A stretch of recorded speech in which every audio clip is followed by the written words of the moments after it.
that we are.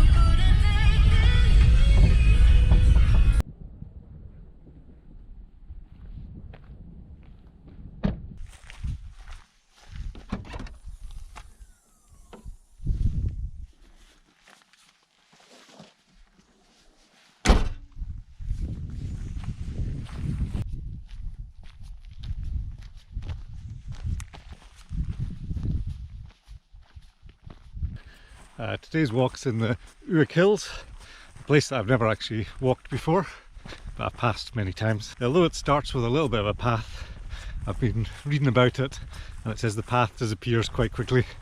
It's just a case of aiming for the top and hoping for the best. I think what I'll do is I'll head up and then go up the sort of grassy side and then up the side there onto the top.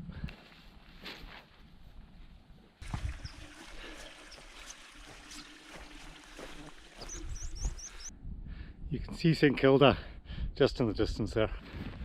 My favourite story about St Kilda is about a guy who'd lived in the island all his life, and then when they were all removed he was taken to the mainland and he saw a lighthouse and he was like, wow, what's that?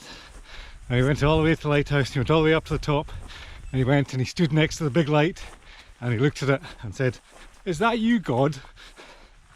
I don't know if that story's true, but it always makes me laugh.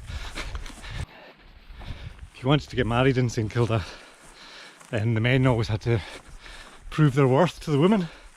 So they would be challenged to go and stand on this stone that was like 100 metres in the air overlooking a cliff and then balance on one leg. And if they could do it, then they proved that they had the agility and stamina to be able to look after the woman, and if they didn't do it, well, they fell to their doom. But that seems to have disappeared nowadays. It would be nice to bring it back though.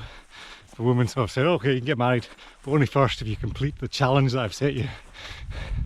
Maybe like something modern. Can you fix the Wi-Fi? Can you change a plug?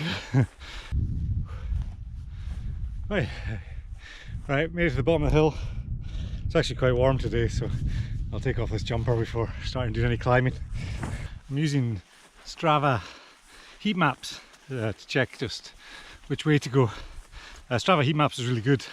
What it does is it's got a record of every single walk or run ever recorded on Strava, and then it overlays it onto a map of wherever you are. So the more people who've done a route, the more the map shows in blue the path they took. So it's quite useful, especially when there's no path, just to check what way people have previously used and just make sure that I'm just doing roughly the same.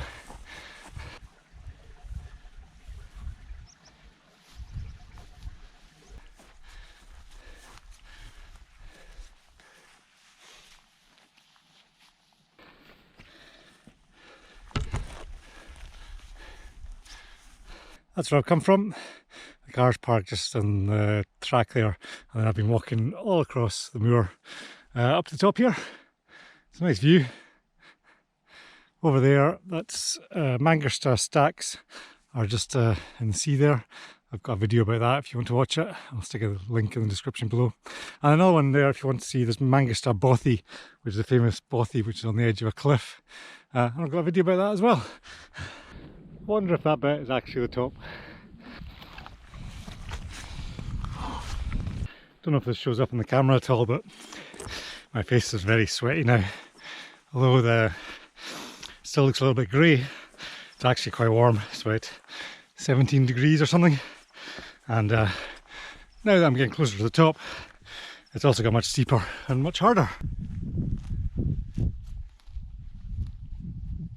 Much more rocky now. I think what I'll do is make my way up the grass there and then clamber over the rocks and hope that that's the top.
That wasn't the top. That's the top.